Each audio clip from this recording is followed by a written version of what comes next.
はい、お疲れ様でした。5月の28日月曜日、前場の無料動画解説いきたいと思います。時刻は10時45分になったところです。先週のおさらいを簡単にしますけども、この地利高相場、いつまでも続きませんよ、終わりましたよっていうことですね。で、小動き相場終了宣言ですね。で、値動きがね、良くなりますから注意をしてくださいということですね。だから簡単に言ってしまうと、もういつも言ってることなんですが、こういう相場もあれば、こういう地利高もあれば、またこうやって調整したりとか、いろんな相場がありますから、それぞれの相場で、対応できるようにということですね。妙な決めつけのトレードは良くないということですね。ですから相場背景に合わせたトレードをやっていく。これが一番だと思います。はい。ですから、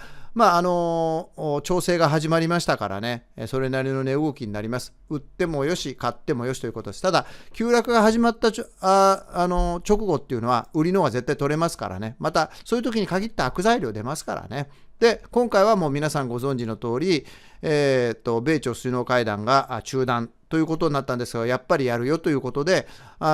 テクニカル的にはこれもう3日で1000円下げて、大台の節目までいってます。これ反発します。ただ、この自立反発の幅がね、その時の材料とか値動きによって違うということですけども、これも1000円下げて3日で1000円反発する。ね。で、反発しますから、で、今度反発しても、今度下落に対して半値戻しですから、これ売り出ますから、ね、そういう単純な見立てをですね、で分析していくだけでも戦略っていうのは組めますから、一番ね、美味しいのは安いところうまく拾えると短期間であっという間に、しかも皆さんの好きな買いで取れましたからいいんですけども、それが取れなくても今度はね、売りで取れるということです。じゃあ短い分足で見ていきましょう。はい、15分足でいいですかね。昨日も今日もそうですけど、そんな簡単に3日で1000円下げて500円戻したんで、じゃあもっと上行くか、行きませんから。安心してくださいってね。なんかそういうコメディアン芸人がいましたけど、安心してください。そんな簡単に行きません。ね。ですから、戻り売り入りますから、戻りを待って売るということですね。で、ざらば私が、ただ、ドンピシャリで当てられるとは限りませんから、ここ入って、で、戻り。で、手仕舞いをして、で、ナイトは、これは分かりやすかったですね。売りで100円取れました。今日も売ってますよ。はい、売ってます。今日は、当サイトの売りの定番が出てますから、売ってます。ただ、下値に関しては、やっぱり、悪材料がね、一旦、出尽くしたということですから、止まると思いますよ。普通に考えて。材料的にも止まると思いますし、テクニカル的にも22,000の大台試してますから、止まると思います。で、それだけでちょっと大雑把すぎますから、これ15分足をもうちょっと30分足ぐらいまで、上げてみると分かりますけども、ここね、十分過去に出来高ができてますから、この辺まで来たら、これ止まりますね。あとは平均線等々見ても止まると思います。だからそこまでに、100円取れますからね、定番でね。デイトレだったら十分かなと思います。取れなかった場合は、戻り高値が決まってきたら、そこにトレイル、ロスカットを引き下げて、いけばいいという、そんな感じでいいと思います。おそらくそんな損害になると思いませんからね。今のところは、だから、買うような場面はないということです。やるなら売りだということだと思いますけどね。はい。はい、今日はですね、また当サイトのね、本マニュアルをお買い上げいただいた方をご紹介するんですが、先週はデイトレ組の方をね、たくさんご紹介しましたんで、今日はスイングトレード組ですね、をご紹介したいと思います。まず、ここね、冒頭にいただいた、冒頭の文章、これ、いただいたメールの返信をね、そのまま貼ったんですけども、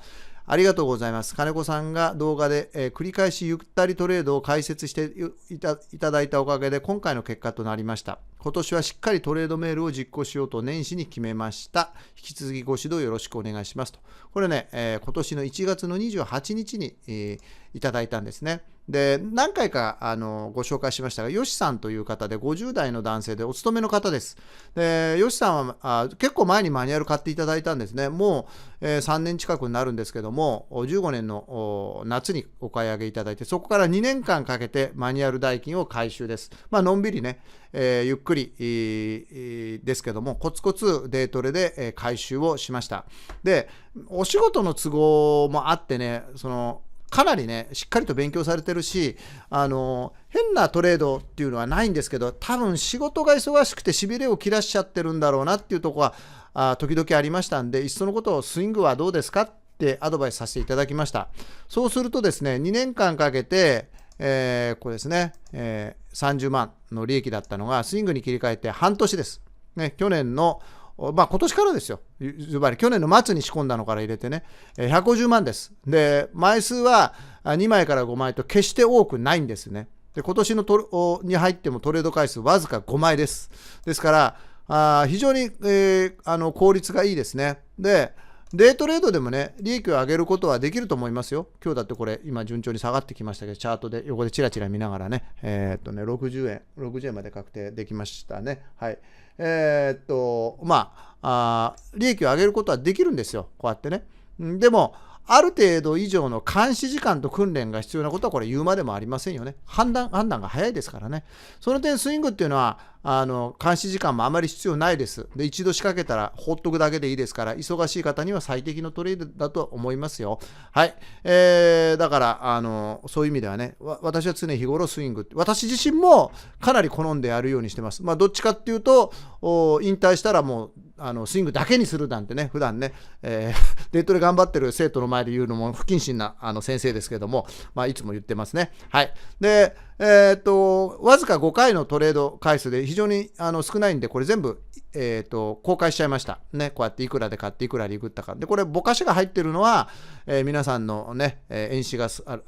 老眼が進んだわけではなくて、企業秘密なんで、これは伏せさせていただいてますけども、ちょっとこれ一応ね、この全部お見せしてますが、実際こんな形でね、やってますよということですね。で、今ね、よしさんの方には、突撃隣のトレーダー、ぜひお願いしますということでね、以前にもお願いしたんですけど、ちょっとね、シャイな方でね、前回もうちょっと待ってくださいということだったんで、今回どうかなと思ってるんですけども、一応お願いはしてるんですけどね、よければお手紙、写真付きのお手紙、もしくはインタビューまでできたらいいかなと思ってますが、なかなかね、その辺は高いハードルですからね、このようにスイングトレードでも儲かりますからね、皆さんトレードの幅というものを考えていくっていうね、デイトレだけにこだわらない。もちろんデイトレだって取れますけども、自分に合った、自分がやりやすいトレードを見つけていけばいいんじゃないでしょうかね。はい、今週1週間頑張りましょう。